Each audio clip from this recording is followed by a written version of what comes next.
안녕하세요. 주주살롱 주인장 김작가입니다. 이번에 제가 준비한 영상은 입문용 미술재료 티어 나누기입니다. 지난 영상에서 만든 엽서 샘플을 활용해서 지극히 저의 주관적인 관점으로 S티어부터 C티어까지 나눠보겠습니다. 분류 기준은 가격, 입문 난이도, 재미, 편의성 등을 복합적으로 생각하여 적용하였습니다. 그럼 시작해보도록 하겠습니다.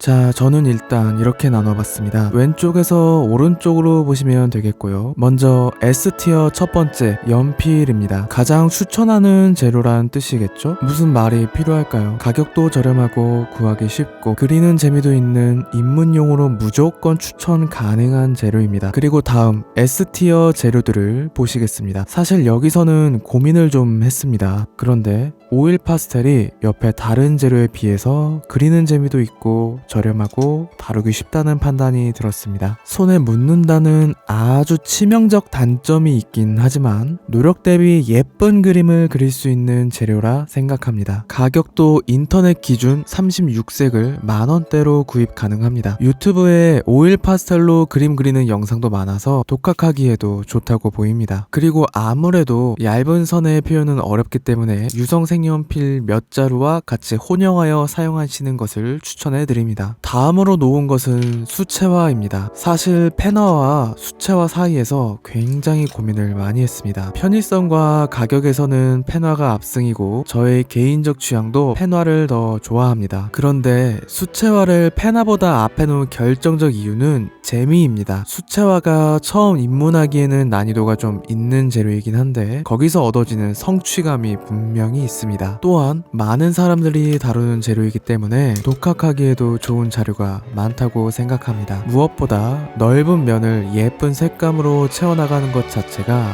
처음에는 상당히 재밌게 느껴집니다. 저는 펜화를 좋아하고 수채화보다 더 많이 그렸지만 이거 그리다 보면 성질날 때가 많습니다. 아무래도 선으로 표현하는 그림이다 보니까 깨작깨작 그릴 수밖에 없거든요. 수채화는 붓으로 몇 번 쓱 하면 예쁜 물감 칠해지는데 말이죠. 이렇게 재미라는 요소 때문에 수채화를 펜화보다 앞에 놓았습니다. 수채화는 고체 물감도 있긴 한데 저의 개인적 의견으로는 물감을 팔레트에 짜서 하는 것을 추천드립니다. 고체 물감도 사용감이 나쁘지는 않지만 색감 같은 부분에서는 아직 튜브에 담긴 물감을 따라갈 수 없다고 생각합니다. 같이 사용을 권장드리는 워터 브러쉬도 편의성이 좋을 뿐이지 일반 붓에 비해서 분모의 퀄리티가 떨어진다는 것이 저의 의견입니다. 때문에 고체 물감 플러스 워터 브러쉬 조합으로 시작하는 것보다는 튜브 물감, 팔레트, 붓의 조합으로 시작하시는 것을 권장해 드립니다. 펜화는 재료 구하기는 너무 쉬운데 수정이 어렵고 깔끔하게 완성하기는 생각보다 어렵습니다. 기존의 펜화 작가님들의 작품을 보며 명암을 어떻게 넣으시는지, 면의 표현을 어떻게 하시는지 관찰하고 따라해 보시기를 추천해 드립니다. 처음에는 펜화로 스케치하지 마시고 샤프나 H 연필로 큰 외곽선에 스케치를 하고 펜으로 딴 뒤에 지우개로 스케치를 지우시는 것이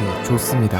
그러고 명암 표현이나 디테일 묘사를 들어가는 것이 처음 입문하기에는 좋다고 생각합니다. S티어 재료들 설명이었습니다. 바로 A티어로 넘어가 보겠습니다. A티어 첫 번째는 유성 색연필입니다. 수성과 유성 사이에서 잠시 고민했는데 유성을 앞에 놓은 이유는 발색이 더 좋기 때문입니다. 수성이 물에 녹아 다양한 표현이 가능하다는 장점이 있지만 처음에는 그런 장점을 활용하기가 힘이 듭니다. 당장 색연필도 잘 다루지 못하는데 물로 녹이는 표현까지 사용하기는 어렵습니다. 차라리 발색이 더 좋은 유성 색연필로 시작하는 것이 그림 그리기에도 더 재밌다고 생각합니다. 유성 색연필 다음에는 바로 수성 색연필을 놓았습니다. 사실 어찌 보면 이건 취향의 차이라고 생각할 수도 있겠습니다. 은은한 색감의 그림을 더 좋아하시면 수성 색연필로 시작하는 게 더 좋을 수도 있습니다. 색연필들 다음은 크레파스입니다. 제가 채널에서 크레파스를 자주 사용하기는 하는데 솔직히 이거보다는 오일 파스텔 쓰는 게 좋습니다. 배경에 칠해진 것만 보더라도 발림성의 차이가 확 느껴지시죠? 그리고 제가 써본 경험에 의하면 어떤 브랜드의 크레파스는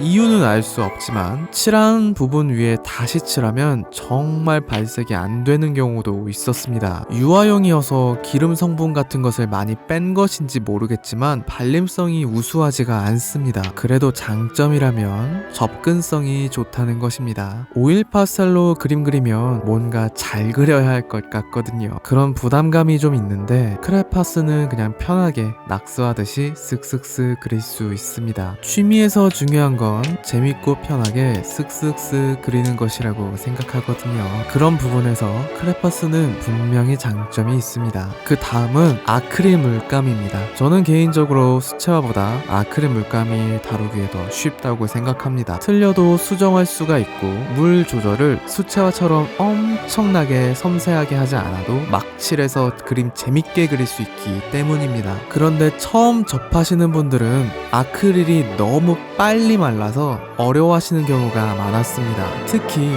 붓자국 남는 것 때문에 어려워하시더라고요. 아크릴 물감의 빨리 마르는 특성을 활용하면 그리 어렵지는 않은데 처음에 여유롭게 생각하며 그리기에는 쉽지 않은 지점이 있는 것 같습니다. 그래서 아크릴 물감을 A티어 마지막에 놓았습니다. 이제 B티어입니다. B티어는 제가 가장 많이 고민했습니다. 사인펜을 첫 번째 놓았는데 사인펜이 구하기는 정말 쉽고 저렴해서 좋은데 다루기는 생각보다 어렵습니다. 조절을 잘못하면 엄청 쨍하고 진하게만 칠해지거든요. 이 색감이 많은 분이 선호하는 색감은 아니라고 생각해서 높은 편의성에도 B티어에 놓았습니다. 그 다음은 잉크입니다. 제가 정말 좋아하는 재료임에도 불구하고 잘 다루기 어렵다는 부분에서 B티어에 놓았습니다. 그리고 가격도 높다고 생각합니다. 지난 영상에서 말했던 것처럼 검정 잉크만 사용하신다면 그리 비싸지 않지만 정말 솔직히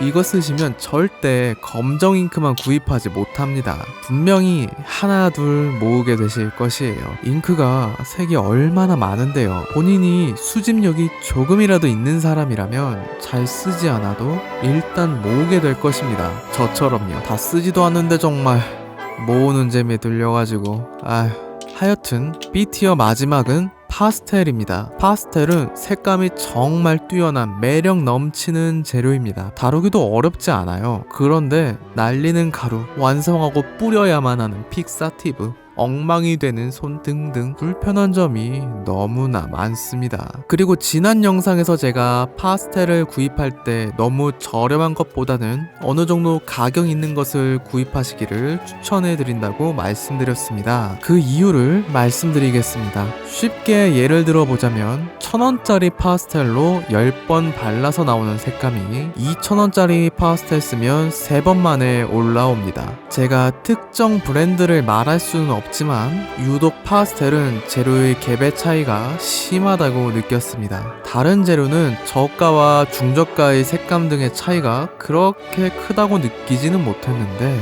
파스텔은 유독 심한 것 같습니다. 종이에 칠할 때 달라붙는 느낌이 완전히 달라요. 특히 흰색 파스텔을 먼저 칠하고 위에 색을 올릴 때 색감의 차이가 어마어마합니다. 그렇다고 가격 차이가 엄청나게 나지도 않아서 완전 저렴한 거 구입하실 바에는 처음부터 중저가 구입하시는 것을 추천드립니다. 그게 그림 그리기에도 더 재밌어요. 그리고 파스텔은 색연필 몇 자루와 함께 혼용해서 시작하시는 것이 좋습니다. 파스텔로만 그리기에는 한계가 있기 때문입니다. 마지막 C티어입니다. 페인팅 마카부터 이야기해보자면 색감도 좋고 편의성도 엄청 좋습니다만 다루기 어렵고 가격이 한 자루에 엄청나게 비싼데 한 자루만 가지고 뭘 그리기는 힘든 엄청난 단점이 있습니다. 저거 두세 자루 구입할 돈으로 오일 파스텔 36색 사세요. 그게 이득입니다. 마카도 비슷합니다. 잘 다루면 정말 못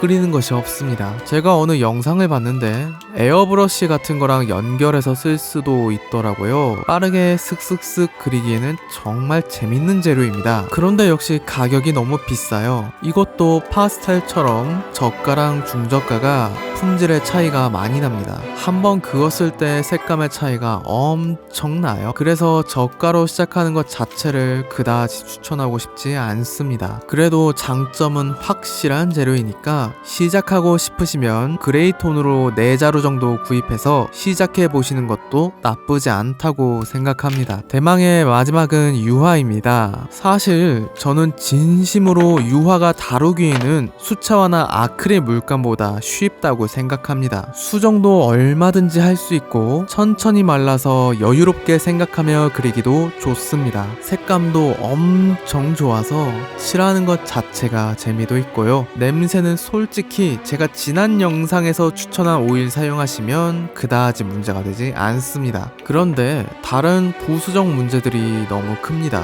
가격은 뭐 당연히 비쌉니다. 그런데 가격보다 문제되는 것은 구입해야 할 것이 너무 많아요. 옆에 같은 C티어인 마카는 그냥 마카랑 종이만 구입하면 되고, 수채화도 붓, 팔레트, 물감, 종이, 연필, 물통. 적다 보니 생각보다 좀 많은데? 하여튼 유화는 물감, 팔레트, 붓, 물감이랑 사용할 오일 2종류, 이거 담을 병, 붓바리액, 붓바리액 넣을 붓바리통, 비누, 바니쉬 바를 붓사야지요. 거기다가 유화는 보통 캔버스천에 그리는데 그러면 이젤도 있어야 좋지요. 정말 구입할 게 많습니다. 이쯤 되면 가격이 문제가 아니에요. 비싼 건 어찌 보면 마카가 더 비쌀 수도 있어요. 그런데 이건 이거 다 넣을 공간 자체가 필요합니다. 부피가 다 작지가 않아요. 그리고 이거 아셔야 하는데 유화는 엄청 느리게 마릅니다. 이게 무슨 이야기냐 하면 다른 재료처럼 다 그린 그림을 어디에 바로 보관하지 못한다는 이야기입니다. 그림 그린 거 말려야 해요. 그럼 그 그림 말릴 공간 필요하겠죠. 팔레트에 묻은 물감도 안 마릅니다. 그럼 그 팔레트 놓을 공간이 있어야겠죠. 그냥 이거 하려면 유화하는 공간 자체가 작게라도 있는 것이 속 편합니다. 저는 아예 방 옆에 베란다에 작업대를 놓고 유화를 했었습니다. 거기에 이젤 놓고 유화를 그리다가 어느 정도 그리면 그대로 두고 다른 거 하다가 다음날 그대로 와서 그대로 마저 그리는 식으로 작업했습니다. 이게 아니고 기존에 쓰던 책상에서 유화한다고 생각하면 너무나도 번거로울 것 같습니다. 말리다가 잘못 쓱 지나가면 이거 기름이라 잘 지워지지도 않거든요. 생각만 해도 끔찍합니다. 그래서 다른 재료는 그냥 내가 사용했던 공간에 재료만 즉흥적으로 구입해서 시작해도 괜찮은데 유화는 마음을 먹고 시작해야 합니다. 진짜 재밌고 난이도도 생각보다 어렵지는 않은데 공간이 필요하다는 단점이 너무나도 커서 C티어 마지막에 배치했습니다. 그래서 제가 최종적으로 완성한 입문용 미술재료 티어표는 이런 형태입니다. 물론 개인마다 성향과 사정이 다르기 때문에 제 의견이 절대적일 수 없습니다. 그냥 참고만 하시면 좋을 것 같습니다. 이 영상이 많은 분께 재미와 도움을 드릴 수 있었으면 좋겠습니다. 여러분의 구독과 좋아요는 저에게 너무나 큰 힘이 됩니다. 한 번씩 부탁드리겠습니다. 항상 감사합니다. 그럼 저는 더 좋은 영상으로 돌아오도록 하겠습니다. 감사합니다. 주조살롱 주인장 김작가였습니다.